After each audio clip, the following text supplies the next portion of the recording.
Hi friends, welcome back to my channel. Second day ನೋಡಿ, ನಾವು night ಸ್ವಲ್ಪ ಹಿಟ್ಟನ್ನ ತೆಗೆದುಕೊಂಡು ಒಂದು ಸಪ್ರೇಟ್ ಪಾತ್ರೆಗೆ ಹಾಕ್ಕೊಂಡು ಸ್ವಲ್ಪ ಮೈದಾ ಹಿಟ್ಟನ್ನು ಕೂಡ ಮಿಕ್ಸ್ ಮಾಡಿ ಇಟ್ಕೊಳ್ಳೋಣ. ಓವರ್ ನೈಟ್ ಅರ್ಲಿ ಮಾರ್ನಿಂಗ್ ನಾವು ನೆಕ್ಸ್ಟ್ ಪ್ರಿಪ್ರೇಷನ್ ಮಾಡ್ಕೊಳ್ಳೋಕ್ಕೆ ಸರಿ ಹೋಗುತ್ತೆ. ನೋಡಿ, ಇಲ್ಲಿ ನಾನು ಸ್ವಲ್ಪ ದೋಸೆ ಹಿಟ್ಟು ತೊಗೊಂಡಿದ್ದೀನಿ. ನಾವು ಇಡ್ಲಿಗೆ ದೋಸೆಗೆ ಅಂತ ಈ ವಾರ ಇಡೀ ಬೇಕಾಗಿರೋದು ರುಬ್ಬಿಟ್ಕೊಂಡಿದ್ದೀವಲ್ಲ, ಸೊ ನಾನು ಇಷ್ಟು ಸ್ವಲ್ಪ ತೊಗೊಂಡಿದ್ದೀನಿ. ಇದಕ್ಕೆ ನಾವೀಗ 1 ಕಪ್ಪಷ್ಟು ನೋಡಿ ಮೈದಾ ಸೇರಿಸ್ಕೊಳ್ಳೋಣ. ಇದು ನಾಳೆ ಮಂಗಳೂರು ಬಜ್ಜಿ ಮಾಡೋಣ, ಗೋಳಿ ಬಜ್ಜಿ ಅಂತಾರೆ. ಸೊ ನಾವು ಅದನ್ನು ನಾಳೆ ಪ್ರಿಪ್ರೇಷನ್ ಮಾಡ್ಕೊಳ್ಳೋಣ. ಇದು ಚೆನ್ನಾಗಿ ಮಿಕ್ಸ್ ಮಾಡಿ ಇಟ್ಕೊಳ್ಳೋಣ. ಹಾಗೆ ಸ್ವಲ್ಪ ಹುಳಿ ಮೊಸರು, ಇದು ಕೂಡ ಚೆನ್ನಾಗಿ ಮಿಕ್ಸ್ ಮಾಡ್ಕೊಳ್ಳೋಣ. ಹಾಗೆ ಮಿಕ್ಸ್ ಮಾಡ್ಕೊಳ್ಳುವಾಗ ಗಟ್ಟಿಯಾದರೆ ಸ್ವಲ್ಪ ನೀರನ್ನು ಸೇರಿಸ್ಕೊಂಡು ಮಿಕ್ಸ್ ಮಾಡ್ಕೊಳ್ಳಿ. ನೋಡಿ, ಇದಾಗಿದೆ. ಸೊ ನಾವು ಗೋಳಿ ಬಜ್ಜಿ ಮಾಡಬೇಕು ಅಂದರೆ ನಾವು ಬರೀ ಮೈದಾದಲ್ಲೂ ಕೂಡ ಮಾಡ್ಬೋದು. ಸೊ ನಾವು ಅಕ್ಕಿ ಹಿಟ್ಟಲ್ಲಿ ಕೂಡ ಮಾಡ್ಬೋದು. ನೋಡಿ, ಈ ಥರ ಗಟ್ಟಿಯಾಗಿರಲಿ. ಚೆನ್ನಾಗಿ ಓವರ್ ನೈಟ್ ಬಿಟ್ಬಿಡೋಣ. Good morning everyone. ನೋಡಿ, ಈ ಥರ ರೆಡಿಯಾಗಿದೆ. ಇದಕ್ಕೆ ನಾವು ಸ್ವಲ್ಪ ಅಡುಗೆ ಸೋಡಾ ಸ್ವಲ್ಪ ಬಳಸ್ಕೊಳ್ಳೋಣ. ನೋಡಿ, ಒಂದು ಚಿಟಿಕೆ ಅಷ್ಟು, ಜಾಸ್ತಿ ಬೇಡ. ನೋಡಿ, ಇವಾಗ ನಾವು ಇದಕ್ಕೆ ಸ್ವಲ್ಪ ಸಾಲ್ಟನ್ನು ಸೇರಿಸ್ಕೊಳ್ಳೋಣ. ನೋಡಿಕೊಂಡು ಹಾಕ್ಕೊಳ್ಳಿ. ಹಾಗೆ ಸ್ವಲ್ಪ ಜೀರಿಗೆ,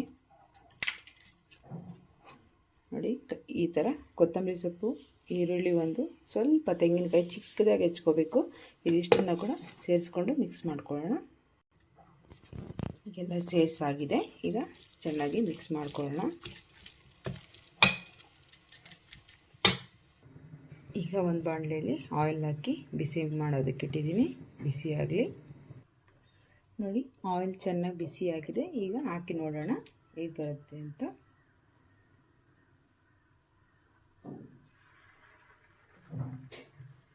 ಚಿಕ್ಕದಾಗಿ ಹಾಕ್ಕೊಳ್ಳಿ. ಒಳಗಡೆ ನೀಟಾಗಿ ಬೆಂದ್ಕೋಬೇಕು.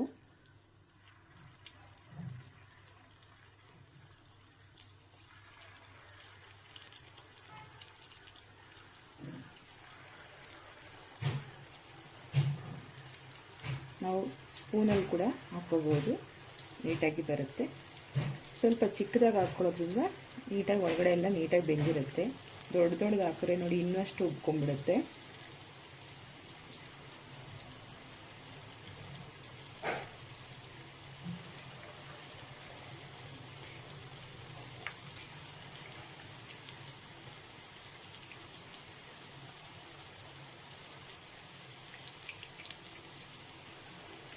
ಸಾಕು, ಇಷ್ಟು ಜಾಸ್ತಿ ಬೇಡ. ಅವು ಎಲ್ಲ ಫುಲ್ಲು ಚೆನ್ನಾಗಿ ಬೆಂದಿರಲಿ. ಆಮೇಲೆ ನೆಕ್ಸ್ಟ್ ಹಾಕ್ಕೊಳ್ಳೋಣ.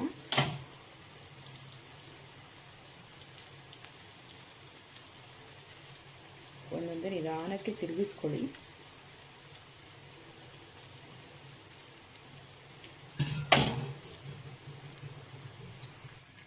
ಇದು ಏನಂದರೆ ಜಾಸ್ತಿ ಮೈದಾದಲ್ಲೇ ಮಾಡೋದು ಎಲ್ಲರೂ. ಸೊ ನಾವು ಈಗ ಅಕ್ಕಿ ಹಿಟ್ಟಲ್ಲಿ ಕೂಡ ಯೂಸ್ ಮಾಡಿ ಮಾಡ್ಬೋದು ಅಂತ ನೋಡ್ಕೋಬೋದು. ನಾವು ಅಕ್ಕಿ ಹಿಟ್ಟಲ್ಲಿ ಈ ಥರ ಹಾಕಿ ಮಾಡೋದ್ರಿಂದ ಕೂಡ ನೀಟಾಗಿ ಬರುತ್ತೆ. ಈ ಥರ ಒಂದು ಸ್ಪೂನ್ ಸಹಾಯದಿಂದ ನೀಟಾಗಿ ಎಲ್ಲ ತಿರುಗಿಸಾಕೊಂಡ್ರೆ ಗೋಲ್ಡನ್ ಬ್ರೌನ್ ಬರಬೇಕು. ಎಲ್ಲ ನೀಟಾಗಿ ಬೆಂದಿರಬೇಕು ಒಳಗಡೆ. ಇದು ಕೆಲವು ಜನಕ್ಕೆ ಗೊತ್ತಿರಲ್ಲ, ಏನಂದರೆ ಇದು ಮಾರ್ನಿಂಗ್ ಬ್ರೇಕ್ಫಾಸ್ಟ್ಗೆ ಈ ಥರನೂ ತಿಂತಾರಾ ಅಂತ. ಬಟ್ ತುಂಬ ಕಡೆ ಮಾರ್ನಿಂಗ್ ಬ್ರೇಕ್ಫಾಸ್ಟ್ ಕೂಡ ಇದನ್ನೇ ತಿಂತಾರೆ. ಈ ಥರನೇ ಮಂಗಳೂರು ಸೈಡು, ಮೈಸೂರು ಸೈಡು ಎಲ್ಲ ಈ ಥರ ತಿಂತಾರೆ ಮಾರ್ನಿಂಗ್ ಬ್ರೇಕ್ಫಾಸ್ಟಿಗೆ ಕೂಡ. ಆದರೆ ಇನ್ನು ಕೆಲವು ಕಡೆ ಇದನ್ನು ಮಾರ್ನಿಂಗಲ್ಲೆಲ್ಲ ತಿಂತಾರಾ ಇಲ್ವಾ ಅನ್ನೋದು ಕೆಲವು ಜನಕ್ಕೆ ಗೊತ್ತಿರಲ್ಲ.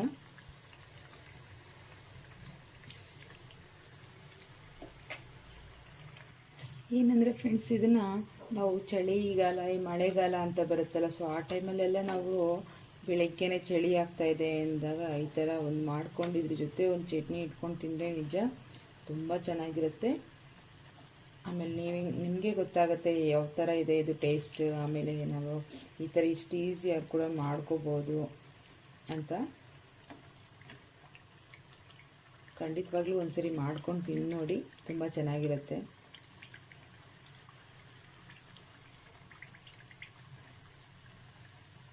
ಏನಂದರೆ ಮೈದಾದಲ್ಲಿ ಬರೀ ಮೈದಾನೇ ಬಳಸಿಬಿಟ್ಟು ಮಾಡ್ಬೋದು. ಮಾಡೋದ್ರಿಂದ ಏನಾಗುತ್ತೆ ಅಂದರೆ ಆವಾಗ ಅಷ್ಟೇ ಮಾಡಿಕೊಂಡು ತಿನ್ನೋದಕ್ಕೆ ಚೆನ್ನಾಗಿರುತ್ತೆ. ಒಂದು ಸ್ವಲ್ಪ ನಮಗೆ ಒಂದು 3-2 hours ಆದಮೇಲೆ, ಒಂದು ಮಧ್ಯಾಹ್ನ ಬೆಳಗ್ಗೆ ಮಾಡಿ ಮಧ್ಯಾಹ್ನ ತಿನ್ನಬೇಕು ಅಂದರೆ ಅಷ್ಟರಲ್ಲಿ ಏನಾಗ್ಬಿಡುತ್ತೆ ಅಂದರೆ ಒಂಥರ ರಬ್ಬರ್ ಥರ ಆಗಿರುತ್ತೆ. ಸೊ ಹಾಗಾಗಿ ನಾವು ಅಕ್ಕಿ ಹಿಟ್ಟು ಬಳಸೋದ್ರಿಂದ ಅದು ನಾವಿವಾಗ ದೋಸೆ ಹಿಟ್ಟು ಎಲ್ಲ ಹಾಕಿರ್ತೀವಲ್ಲ, ಇದನ್ನೇ ಬಳಸ್ಕೊಂಡು ಮಾಡೋದ್ರಿಂದ ತುಂಬ ಚೆನ್ನಾಗೂ ಬರುತ್ತೆ ಫ್ರೆಂಡ್ಸ್. ಅದು ಆ ಥರ ರಬ್ಬರ್ ಥರ ಆಗೋದಿಲ್ಲ.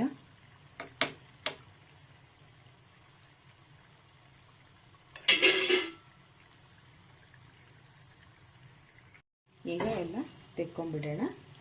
ನೋಡಿ, ಇಷ್ಟಾದರೆ ಸಾಕು. ಏಕೆಂದರೆ ತುಂಬ ಜಾಸ್ತಿ ಇದಾಗಬಾರ್ದು. ಆಮೇಲೆ ನೋಡಿ ಒಳಗಡೆ ನೀಟಾಗಿ ಬೆಂದಿರುತ್ತಾ ಇಲ್ಲ ಅಂತ.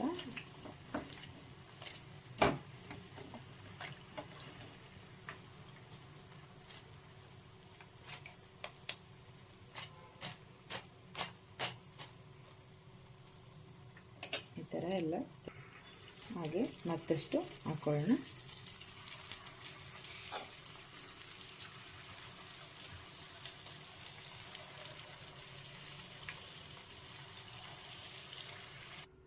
ನೋಡಿ, ಮಂಗಳೂರು ಬಜ್ಜಿ ರೆಡಿಯಾಗಿದೆ. ಗೋಳಿ ಬಜ್ಜಿ ಈ ಥರ ನಾವು ಓಪನ್ ಮಾಡಿ ಕೂಡ ನೋಡೋಣ. ಒಂದು